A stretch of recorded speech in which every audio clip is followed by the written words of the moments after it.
Hello, everyone. Welcome back to Stream Dialogue. So, Mali has been facing fuel shortages for the past few weeks, few months. And if you listen to the Western propaganda media or their backers or their puppets online, whether they're Africans or whatever, you think that the situation is dire and oh my God, this is the end. But, ladies and gentlemen, the terrorists are facing defeat. Militarily, they've been decimated. They cannot launch huge, sustained offensive. They cannot gather in sufficient numbers to launch any meaningful offensive against the Malian army or against any target of value. So what are they doing?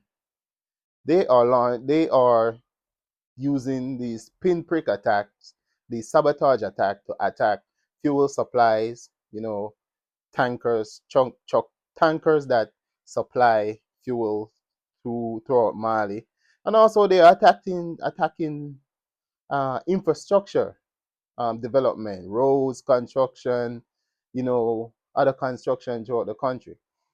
But a lot of us we've forgotten that the Malian army and Mali itself have come a long way. Remember in 2020, 2021, the terrorists control more than two thirds of Mali, more than 75% of the country. So where this revolutionary government have gotten to is that the division of Mali is finished. It cannot be divided. So the imperialists have launched a hybrid war. Well, this was a hybrid war to begin with. And what do I mean by hybrid war? Well, propaganda, military, militarily, uh, fuel supply, food supply, everything. That is hybrid war, and also sabotage in certain areas. They bribe a lot of politicians, those who benefit from the system before, politicians, religious leaders, traditional leaders, everybody. When it comes to hybrid war, everything is used, and this is another phase of this hybrid war. So because they cannot launch offensive, because they cannot launch any meaningful military victory. They can't get any meaningful military victory. They're attacking the population. And what is the goal for this? The goal is to get what we had happen in Bangladesh, where you know the population have been pushed to a certain extent, so they will rise up and overthrow their government.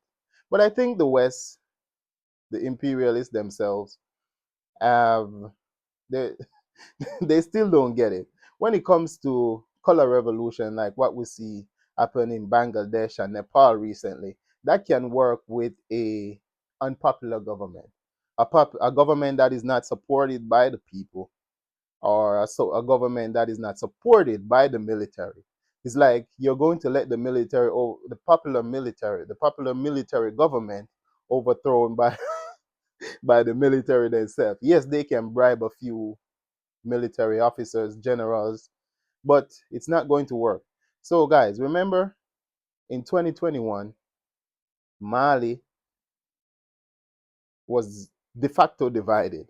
More than two-thirds of the country was occupied by terrorists. Remember Kidal, all these major cities, these strategic areas were occupied by terrorists before Assimi Goita and the CNSP uh, came to power.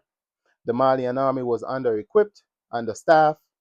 They had no ammunition. They didn't even have helicopters, much less fighter jets.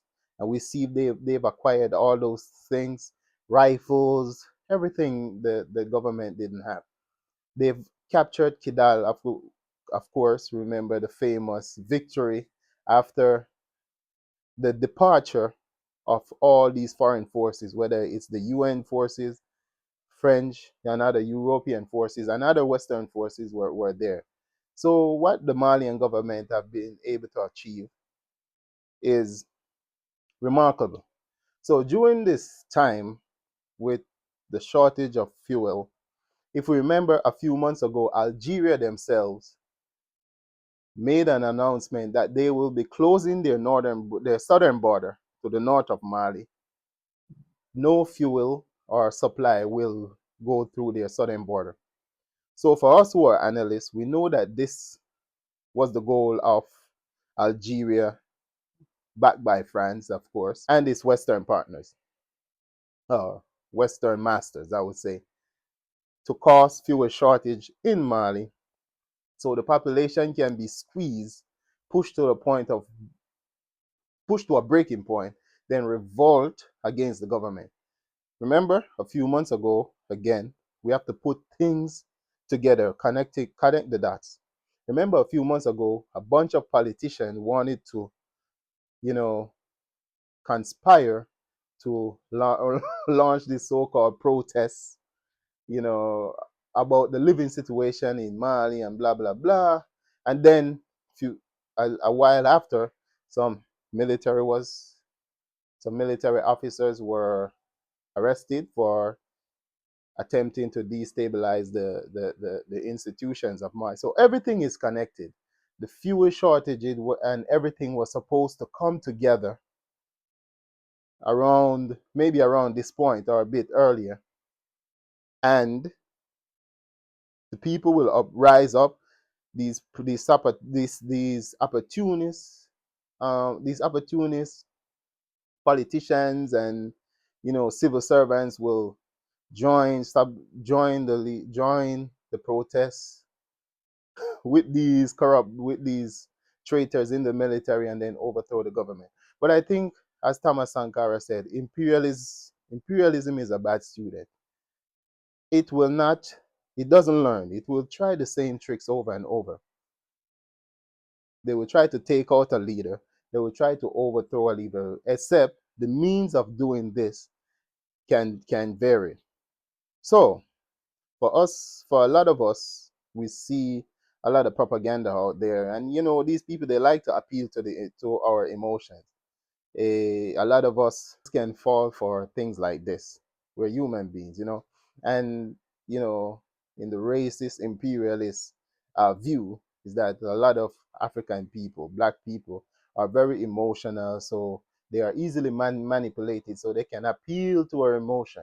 And a lot of us, we have suffered the trauma for centuries of our leaders, whether it's our kings, our chiefs, our religious leaders, our presidents, our intellectuals, who have resist imperialism and colonialism, being martyred, being taken out by these people, decapitation. We can go through the list. On the continent, you have people like Kwame Nkrumah, Thomas Sankara, Modibo Keita, Patrice Lumumba. In the West, we can talk of people like Walter Rodney. So much, Malcolm X, so many that have been taken out. And a lot of us, this trauma have been there for centuries, since the kings who resisted the invasion of the West, the imperialists. A lot of them, their heads are still in Britain, in Europe. So this trauma is there. So every time we see something like this, we kind of get, really emotional and excited. And some of us, we make videos, you know, parroting, repeating this thing, even though we understand that this is what they're trying to achieve. We do it in a way that is not necessarily beneficial to us and to Africans who are consuming whatever we're doing. So my message to a lot of people who wants to see the success of what is going on in Burkina Faso, Mali, and Niger is that we have to try not to react, too emotionally, because we play into the stereotype that these people have, that Africans or black people are very emotional. They can be manipulated easily. So we have to be careful. What is happening in the Sahel is a hybrid war. Militarily, these people have lost. They cannot launch, military. Their mercenaries have been defeated on the ground, all but defeated on the ground. They cannot launch. They cannot conquer any territory. They cannot hold any territory. So now they switch to more sabotage. They're hoping to get the population to revolt. They're trying to, make the population suffer to the brink of revolt. But if this, the West, is as if the West have short memory or something, or they think we're stupid. Haven't the people of Africa, the Sahel, haven't they been suffering for years? Did the people of Nigeria have electricity? Did the people of Ghana, of Mali have electricity? I remember, guys, that they've tried this a few months, more than a year ago. They've been trying this. First, they start with fuel, electricity. First, they started with electricity supply. So electricity, if you don't know that Mali get a lot of imports a lot of electricity from neighboring states. I think Senegal and Cote d'Ivoire, especially in Cote d'Ivoire. So Mali was having a lot of blackout. So the government have solved that part or solve it to a point where it's not as bad as it was before. So now the imperialists, along with their mercenary, have switched to another mode of attack. So they're attacking fuel supply, tankers that are carrying fuel. And how are they doing that? They're hiding you know, in different areas, and they're launching drones. And this is where I think the Malian army will take, well, they're already adapting. There's some information coming out that they're adapting. I think even Russia have offered to supply more than 160,000 ton of petroleum products. So that means things like gasoline, diesel, uh, kerosene, and so forth. Petroleum products that are going to be supplied to Mali. But Mali have to adapt into hunting these mercenaries who are hiding in bushes using drones, because the drone don't just fly by themselves. You can pick them up in different areas, and I think learning from certain partners who have had experience with this, especially between in Russia and so forth, who have had experience with this, can share their knowledge with the Malian army to find these people and take them out once and for all. So this is what is happening is weakness on behalf on the side of the terrorists. They're losing. They cannot attack the Malian army. And even now that they're attacking these fuel supply and infrastructure, they're having huge losses. They cannot gather. So if they launch an attack, they'll be found in no time, and the Malian army can take them out. So I think this is a hybrid war. So the this is a hybrid war, and the tactic will have to be rearranged. New unit may have to be created to fight this fight. So, ladies and gentlemen, remember, Mali was divided. Burkina was almost occupied. Niger was almost done. So these countries have come a long way. And the president of Mali, he doesn't talk that much. Guys, this guy was a colonel, the head of a special, not just special unit, but special force within the Malian army.